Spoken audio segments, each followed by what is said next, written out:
explains how everything fits. Okay? The asili is the ideological core. That's key. The ideological core, meaning that if we can explain, if we can look at European behavior, look at European thought and say, how does it fulfill an ideological need? You see? A value need, a political need. Then we're talking about the asili, the nature of the asili. And that's the key. Because they're very consistent, you see, on that level. And we won't get fooled, as we usually do.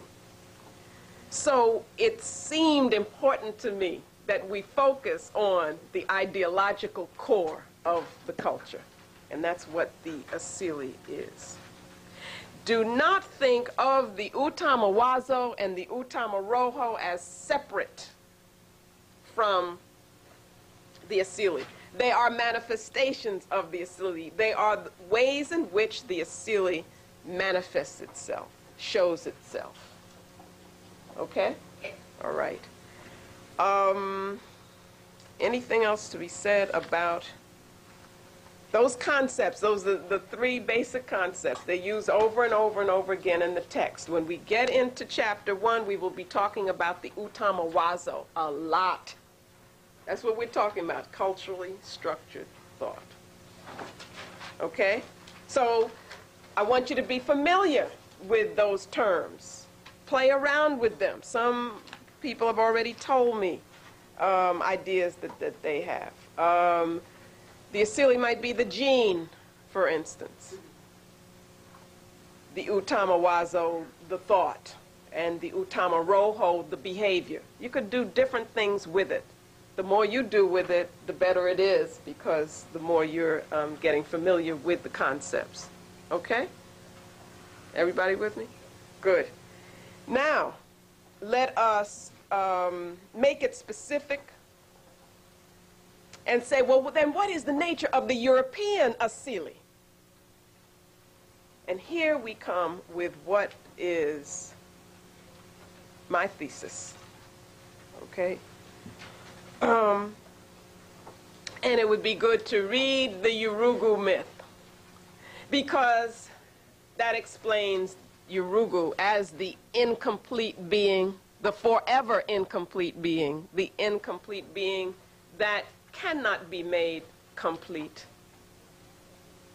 Okay? Here the incompleteness is in the sense of lacking connection to the spiritual whole, lacking a connection that would allow you to be energized by that source. So then what happens? You lack that, puts you in a state of not only disharmony, but you're not at ease in the world, you see?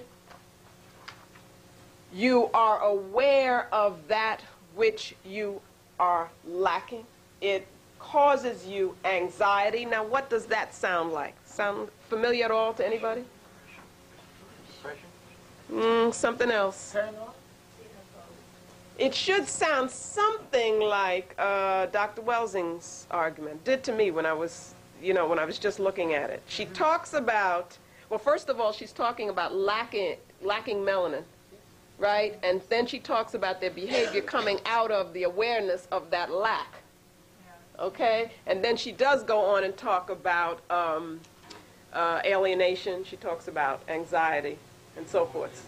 So you see some similarities there. Okay? In terms of approach, certainly. And that should help you. So this incompleteness brings about a chronic state of disharmony. You're going to see this come up again in their philosophies. You're going to see it come up again in their theological statements. Okay?